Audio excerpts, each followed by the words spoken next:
ಕೋಲಿ ಕಬ್ಬಲಿಗ ಸಮಾಜದ ರಾಜಕೀಯ ಶಕ್ತೀಕರಣಕ್ಕೆ ವಿಐಪಿ ಪಕ್ಷ ಜೂನ್ 7ರಂದು ಅಧಿಕೃತ ಘೋಷಣೆ. ಹಿಂದುಳಿದ ಸಮುದಾಯಗಳಿಗೆ ರಾಜಕೀಯ ಪ್ರಾತಿನಿಧ್ಯ ಕಲ್ಪಿಸುವ ಗುರಿ ಬಿಕೆ ಮೋಹನ್ ಕುಮಾರ್.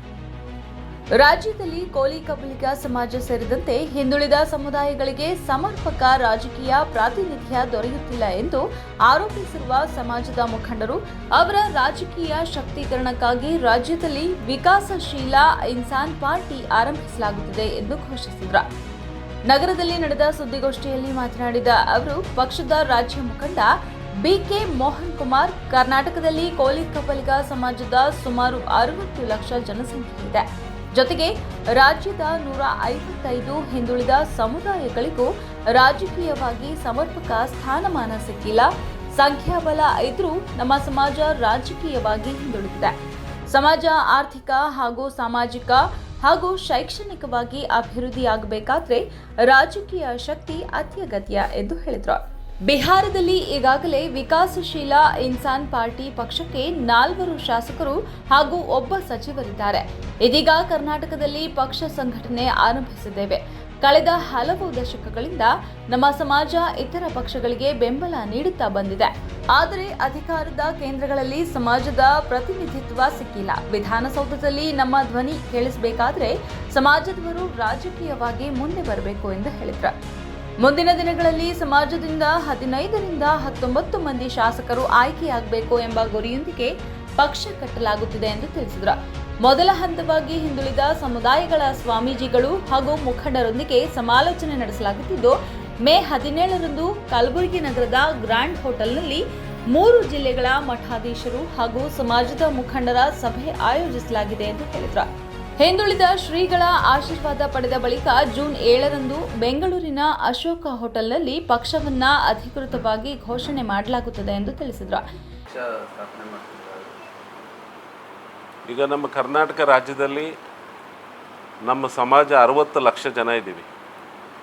ಅದರ ಜೊತೆಯಲ್ಲಿ ಎಲ್ಲ ಹಿಂದುಳಿದ ಸಮಾಜಗಳು, ಇವತ್ತು ಉಪ್ಪಾರ್ ಇರ್ಬೋದು, ಗೊಲ್ರು ಇರ್ಬೋದು, ಜೋಗಿ ಅಲ್ಮಾರಿ ಸಮಾಜ ಇರ್ಬೋದು, ಮಡಿವಾಳರು ಇರ್ಬೋದು, ಎಲ್ಲ 155 ಜಾತಿಗಳ ಸಮಾಜಕ್ಕೆ ರಾಜಕೀಯ ಪ್ರಾಶಸ್ತ್ಯ ಸರಿಯಾಗಿ ಸಿಗ್ತಾ ಇಲ್ಲ. ನಾವು ಕುರುಬರಷ್ಟೇ ಇದ್ರೂ ನಮ್ಮ ಸಮಾಜ ರಾಜಕೀಯವಾಗಿ ತುಂಬ ಹಿಂದೆ ಉಳಿದಿದೆ. ನಾವು ಶೈಕ್ಷಣಿಕವಾಗಿ, ಆರ್ಥಿಕವಾಗಿ, ಸಾಮಾಜಿಕವಾಗಿ ಮುಂದೆ ಬರಬೇಕಂದ್ರೆ ನಮಗೆ ರಾಜಕೀಯ ತುಂಬ ಅವಶ್ಯಕತೆ ಇದೆ. ಹಾಗಾಗಿ ಈ ಒಂದು ವಿಕಾಸಶೀಲ ಇನ್ಸಾನ್ ಪಾರ್ಟಿ, ಇದು ಬಿಹಾರದಿಂದದಲ್ಲಿ 4 MLA ಒಬ್ಬ ಮಂತ್ರಿ ಆಗಿದ್ದರು. ಈಗ ಅದೇ ರೀತಿ ನಾವಿಲ್ಲಿ ತಂದಿದ್ದೀವಿ. ಕರ್ನಾಟಕದಲ್ಲೂ ಇಷ್ಟು ವರ್ಷ 75 ವರ್ಷಗಳಿಂದ ಬೇರೆಯವ್ರಿಗೆ ನಾವು ವೋಟ್ ಹಾಕಿ ಯಾವತ್ತೂ ನಾವು ಆಳೋ ಜಾಗದಲ್ಲಿ ಕೂತಿಲ್ಲ.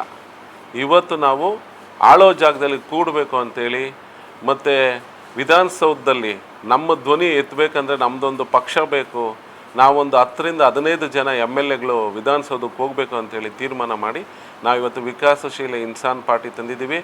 ಅದರ ಒಂದು ಕಾರ್ಯಕ್ರಮದ ಮೊದಲನೇದಾಗಿ ನಮ್ಮೆಲ್ಲ ಹಿಂದುಳಿದ ವರ್ಗಗಳ ಸ್ವಾಮೀಜಿಗಳು ಅವರು ಕೃಪಾಶೀರ್ವಾದ ಮಾಡೋಣ ನಿಮಗೆಲ್ಲ ಕರೆದು, ಹಾಗಾಗಿ ಗುಲ್ಬರ್ಗದಲ್ಲಿ ನಾವೆಲ್ಲ ಸೇರೋಣ ಅಂತ ಹೇಳಿದ್ರು. ಈ ಒಂದು 2-3 ಜಿಲ್ಲೆಯ ಸ್ವಾಮೀಜಿಗಳು ನಾಳೆ ಇಲ್ಲಿ ಸೇರ್ತಾ ಇದ್ದೀವಿ.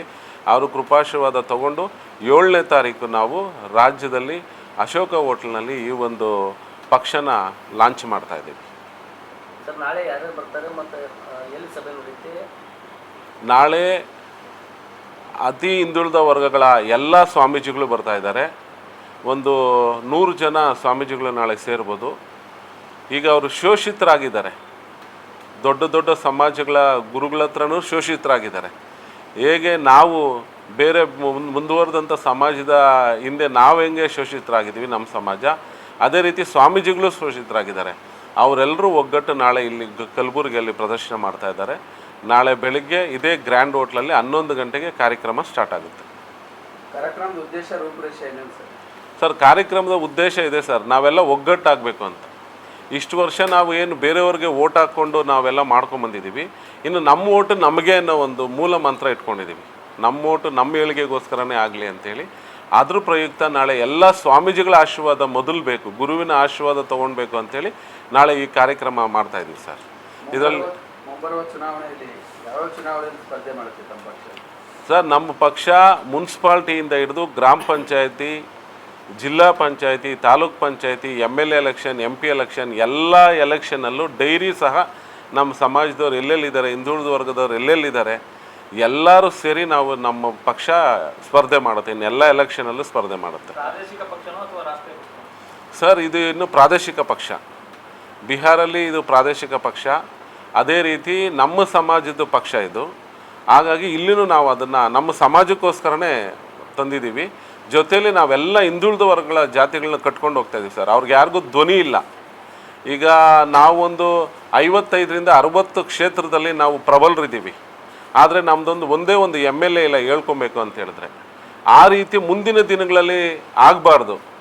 ಅದಕ್ಕೆ ಈ ಒಂದು ದೊಡ್ಡ ನಿರ್ಧಾರ ತಗೊಂಡು ಒಂದು ದೊಡ್ಡ ವೇದಿಕೆನ ನಮ್ಮ ಸಮಾಜಕ್ಕೋಸ್ಕರ ಕಲ್ಪನೆ ಮಾಡಿ ಇದನ್ನು ಇಲ್ಲಿ ನಾವೀಗ ತಗೊಂಡು ಬಂದಿದ್ದೀವಿ ಸರ್. ಇದನ್ನು ಈಗ ರಾಜ್ಯಾದ್ಯಂತ ಸಂಚಾರ ಯಾವಾಗಿಂದ ಶುರು? ರಾಜ್ಯಾದ್ಯಂತ ಸಂಚಾರ 7ನೇ ತಾರೀಕಿಂದ ಸ್ಟಾರ್ಟ್ ಆಗುತ್ತೆ. 7ನೇ ತಾರೀಕು ಲಾಂಚ್ ಆದಮೇಲೆ ರಾಜ್ಯಾದ್ಯಂತ ಜಿಲ್ಲಾ ಘಟಕಗಳು, ತಾಲೂಕು ಘಟಕಗಳು ಮತ್ತು ಬೂತ್ ಲೆವೆಲಿಂದನೂ ನಮ್ಮ ಕಾರ್ಯಕರ್ತರು ಶುರುವಾಗ್ತಾರೆ ಸರ್.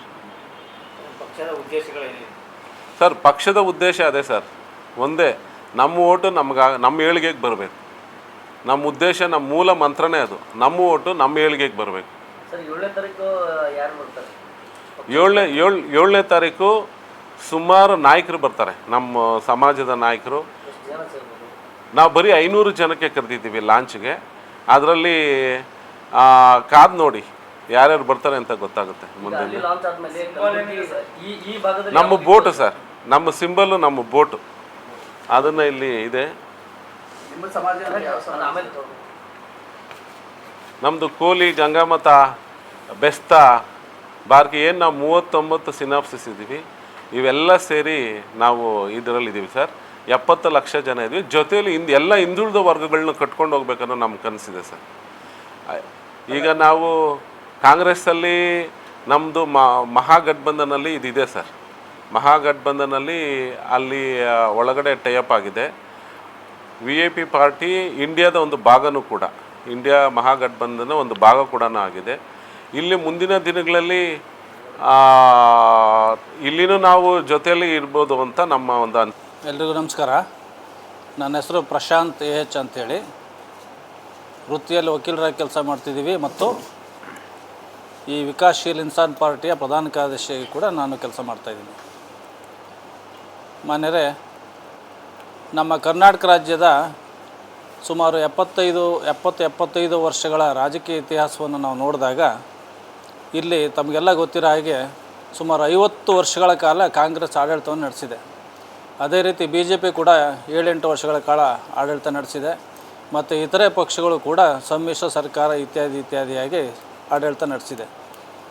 ಈ ರಾಜ್ಯದಲ್ಲಿ ಎಲ್ಲ ನೂರಾರು ಜಾತಿ ಜನಾಂಗಗಳಿರ್ತಕ್ಕಂಥ ಈ ರಾಜ್ಯದಲ್ಲಿ ಹಿಂದುಳಿದ ವರ್ಗಗಳ ಪ್ರಮಾಣ ಎಷ್ಟು ಅಂತ ನೋಡಿದಾಗ ಸುಮಾರು 1.5 ಕೋಟಿಯಷ್ಟು ಜನಸಂಖ್ಯೆ ನಮ್ಮ ಕಣ್ಮುಂದೆ ಬರ್ತದೆ.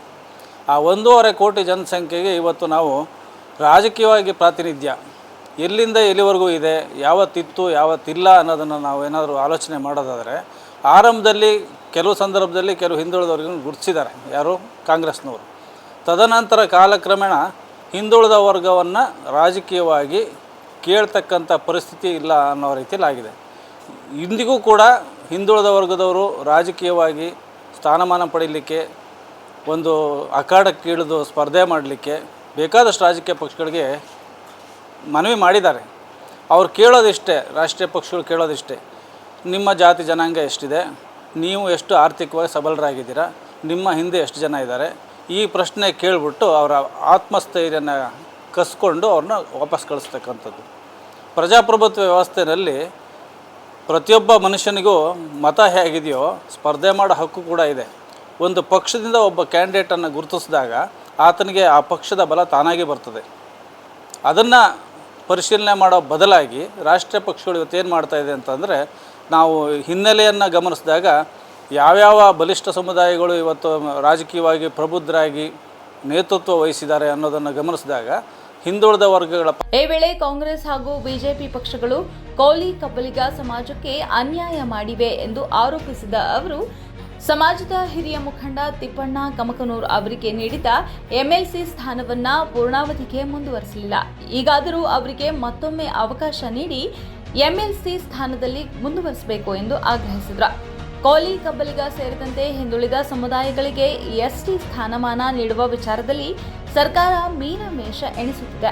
ಚೌಡಯ್ಯ ಅಭಿವೃದ್ಧಿ ನಿಗಮ ಸ್ಥಾಪನೆ ಮಾಡಿದ್ರೂ ಸಮರ್ಪಕ ಅನುದಾನ ನೀಡಿಲ್ಲ ಎಂದು ಅಸಮಾಧಾನ ವ್ಯಕ್ತಪಡಿಸಿದರು. ಬಿಜೆಪಿ ಹಾಗೂ ಕಾಂಗ್ರೆಸ್ ಪಕ್ಷಗಳಲ್ಲಿರುವ ಕೋಲಿ ಕಬ್ಬಲಿಗ ಮತ್ತು ಹಿಂದುಳಿದ ಸಮುದಾಯದ ನಾಯಕರಿಗೆ ಪಕ್ಷಕ್ಕೆ ಸೇರುವಂತೆ ಆಹ್ವಾನ ನೀಡಿದ ಅವರು, ಮುಂದಿನ ಪಂಚಾಯತ್ ಚುನಾವಣೆಯಿಂದ ಲೋಕಸಭೆ ಚುನಾವಣೆಯವರೆಗೆ ನಮ್ಮ ಪಕ್ಷದ ಅಭ್ಯರ್ಥಿಗಳನ್ನು ಕಣಕ್ಕಿಳಿಸಲಾಗುವುದು, ರಾಜ್ಯಾದ್ಯಂತ ಪ್ರವಾಸ ನಡೆಸಿ ಪಕ್ಷ ಸಂಘಟನೆ ಬಲಪಡಿಸಲಾಗುವುದು ಎಂದು ಹೇಳಿದರು. ಸುದ್ದಿಗೋಷ್ಠಿಯಲ್ಲಿ ಬ್ರಹ್ಮಶ್ರೀ ರಾಜು ಗುರುಸ್ವಾಮಿ, ರಾಜ್ಯ ಪ್ರಧಾನ ಕಾರ್ಯದರ್ಶಿ ಎಎಚ್ ಪ್ರಶಾಂತ್, ಸಮಾಜದ ಮುಖಂಡರಾದ ಗುರುನಾಥ್ ಹೆರೂರ್ ಹಾಗೂ ಮೋಹನ್ ಪಾಟೀಲ್ ಉಪಸ್ಥಿತರಿದ್ದರು.